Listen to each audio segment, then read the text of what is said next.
സങ്കടത്തിന് നടുവിലാണ് നിൽക്കുന്നത് എല്ലാവരും.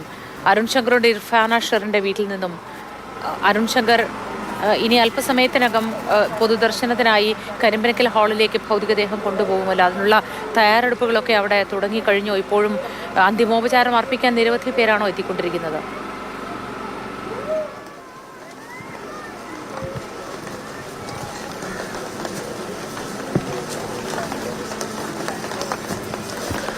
ആദ്യമൊക്കെ ഇപ്പോഴും നിരവധി ആളുകൾ, നാട്ടുകാരായിട്ടുള്ള നിരവധി ആളുകളാണ് ഇർഫാന ഷെറിന് അന്തിമോപചാരം അർപ്പിക്കുന്നതിന് വേണ്ടിയിട്ട് വീട്ടിലേക്ക് എത്തിക്കൊണ്ടിരിക്കുന്നത്.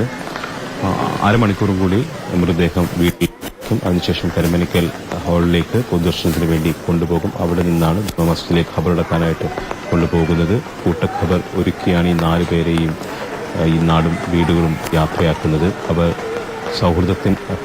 ജീവിതത്തിൽ സൗഹൃദത്തിൽ ഒന്നിക്കുകയും മരണത്തിലും അവർ ഒന്നിക്കുകയാണ്. അങ്ങനെ അവരുടെ ഖബറും ഒരുമിച്ച് കൂട്ടഖബറിലേക്കാണ് ഈ 4 പേരെയും കൊണ്ടുപോകുന്നത്. അവരുടെ സൗഹൃദം അത് കാലങ്ങളെ അതിജീവിച്ചുകൊണ്ട് ആ ഖബറിൽ നിലകൊള്ളുമെന്ന് നമുക്ക് പ്രതീക്ഷിക്കാം. കാരണം അവർ അത്രത്തോളം ജീവിച്ചിരുന്നപ്പോൾ അത്രത്തോളം സൗഹൃദം പങ്കിട്ടവരാണ്. അവർ മദ്രസയിൽ പഠിച്ചു തുടങ്ങിയപ്പോൾ മുതലുള്ള സൗഹൃദമാണെന്നുള്ളതാണ് നാട്ടുകാരൊക്കെ പറയുന്നത്. അടുത്തടുത്താണ് ഇവരുടെ വീടുകളൊക്കെ തന്നെ. അപ്പോൾ ഒരുമിച്ച് സ്കൂളിൽ പോവുക, അതോടൊപ്പം തന്നെ മറ്റ് വിനോദങ്ങളിലൊക്കെ ഏർപ്പെടുക. അപ്പോൾ വെക്കേഷനാണ് വരാൻ പോകുന്നത്. ഈ പരീക്ഷയുടെ ഇടയിലൊക്കെ തന്നെ വെക്കേഷൻ എന്തൊക്കെ ചെയ്യണമെന്നുള്ള കാര്യത്തെക്കുറിച്ചൊക്കെ അവർ ഒരുപാട്.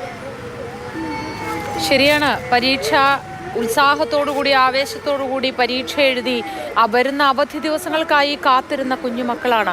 എന്തൊക്കെ ചെയ്യണമെന്ന കാര്യത്തിൽ എത്രയെത്ര ധാരണകളിലേക്ക് എത്തിയിട്ടുണ്ടാവും. വലിയ നിശബ്ദതയും ദുഃഖവും വന്നു പൊതിയുന്ന ഈ സന്ദർഭത്തിലും സഹപാഠികളൊക്കെയും ഓർക്കുന്നത് ഇതായിരിക്കും. അവർക്ക് മാത്രമായി ഓർക്കാൻ എത്രയെത്ര നല്ല സംഭവങ്ങൾ ഉണ്ടായിരുന്നിരിക്കും. പരസ്പരം പങ്കുവച്ചിട്ടുള്ള എത്രയെത്ര കാര്യങ്ങളുണ്ടാവും.